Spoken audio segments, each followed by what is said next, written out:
Oi, galera, tudo bem? Vamos continuar então a nossa revisão sobre nova ordem mundial e agora vamos tratar um pouquinho sobre como ficou a lógica, né, de organização dos Estados nacionais frente à questão de configuração de blocos econômicos, né, pós-Guerra Fria, e também de ampliação do fenômeno da globalização. Número 1. 4 grandes desafios da regionalização. Alguns autores vão chamar essa regionalização, né, que está entre aspas, de conformação, né, criação de blocos econômicos. Então, é como se países que têm proximidade geográfica fossem se aproximar para se fortalecerem diante dessa intensificação de fluxos do mundo globalizado. E mais do que isso, né, gente?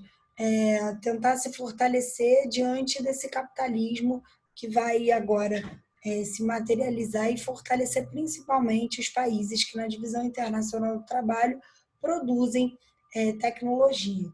Assim, a lógica de blocos econômicos, né, de países que vão se juntar para estreitarem laços econômicos, ampliarem a circulação de mercadorias, pessoas, e isso vai acabar dando um maior poder de barganha para esses países que agora não respondem sozinhos por alguma coisa. Eles têm vários parceiros comerciais ao lado deles. E mais do que isso, né?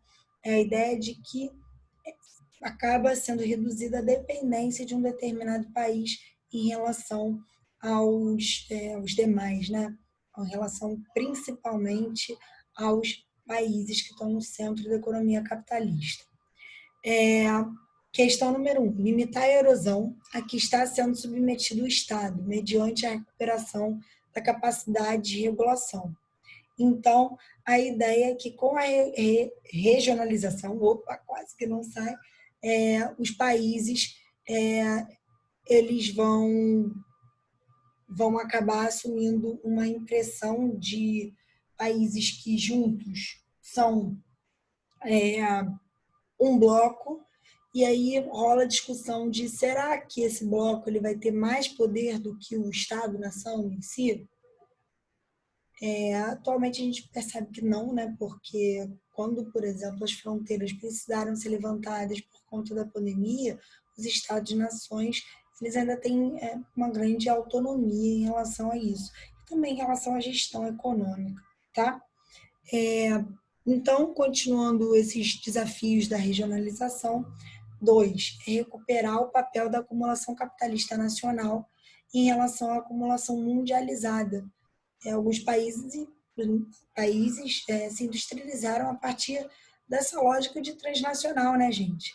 Que dentro do mundo globalizado passa a fazer parte à medida que algumas empresas vão procurar países que tenham custos de produção reduzidos para que suas margens de lucro pudessem aumentar.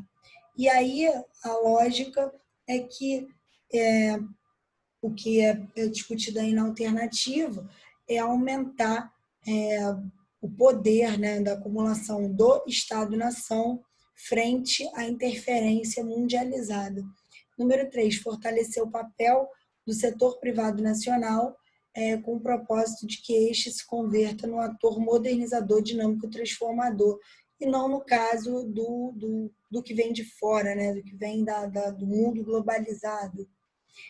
4, reverter as condições estruturais de subdesenvolvimento e enfrentar as tendências objetivas negativas da globalização.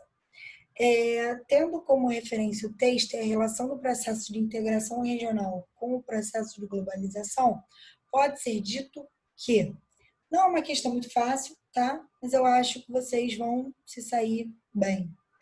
Devagarinho. Letra A. Não existe incompatibilidade entre os dois processos. Ou seja, não existe incompatibilidade entre integração regional e globalização. E que, embora haja por vezes alguma contradição, os dois são, na essência, complementares. Se não existisse incompatibilidade entre os dois processos, não rolaria isso que vocês estão vendo nos números em relação aos desafios, né? Porque a gente percebe que o desafio ele sempre acaba partindo do regional em relação ao mundial. Letra B. O caminho para a recuperação do subdesenvolvimento é a associação de capitais nacionais com capitais de escala global, no âmbito dos mercados regionais integrados. A gente percebe aqui que o texto ele fortalece a ideia de que é importante recuperar o papel da acumulação capitalista nacional, não a acumulação capitalista nacional associada à mundial. Então, você está indo contra o próprio enunciado. Não pode ser alternativa. Letra C. A globalização intensifica fluxos, tá certo? E cria uma ideia de aldeia global, sim, de que o mundo inteiro está conectado, deixando o capitalismo mais competitivo, sem dúvidas, e favorecendo a criação de blocos econômicos regionais. Verdade, gente. Por quê? Esse mundo, essa lógica de aldeia global, ela só serve para quem está inserido no sistema, para quem tem acesso à técnica, à internet. Muitos países acabam sendo marginalizados. E aí a forma desses países se fortalecerem por meio da criação de blocos regionais e, mais do que isso, né, é uma forma deles reduzirem a dependência econômica em relação a esses países de onde partem a maior parte dos fluxos do mundo globalizado. Letra E. Na verdade, é a letra D, que é a letra E, né? Mas vocês entenderam. A regionalização é uma ação anti-globalização, que termina sendo uma ação anti-acumulação do capital, pelo amor de Deus, né? Nada a ver. Cuidado com essas alternativas que são muito extremas, né? Anti-globalização, anti-acumulação. Parece que são duas coisas completamente desvinculadas, opostas, e esse maniqueísmo geralmente induz ao erro, tá? Número 2, a diversidade regional no mundo. O mundo é regionalmente diverso. Cada região do espaço geográfico mundial apresenta diferentes nuances naturais e socioeconômicas. Cada território, dentro dos limites de suas fronteiras, apresenta características geográficas próprias, mesmo considerando-se o avanço da globalização e uma nova ordem mundial que, ora, se consolida. Anteriormente, a ordem mundial era tida como dicotômica ou dualista, ou seja, predominava a oposição entre o bem e o mal, capitalismo e socialismo. Atualmente, a nova ordem mundial é pluralista, ou seja, possui várias frentes de oposição: ricos, pobres, cristãos, muçulmanos, interesses mercantis, consciência ecológica, etc, etc. Nos dias atuais, novos processos de reconfiguração espaço-temporais ocorrem no mundo. A maioria deles resultantes de conflitos étnico-culturais, antes latentes e que agora se exacerbam neste período pós-Guerra Fria. Sobre essa mudança na ordem mundial relatada pelo autor, é correto afirmar que, letra A ordem multipolar do início do século XX, gente, início do século XX é de 1900, certo? E a atual apresentam as mesmas características: o enfraquecimento do Estado-nação e um fortalecimento de outros agentes internacionais, como o ONU. Gente, início do século XX, nem ONU existia, tá? B. Dentre outros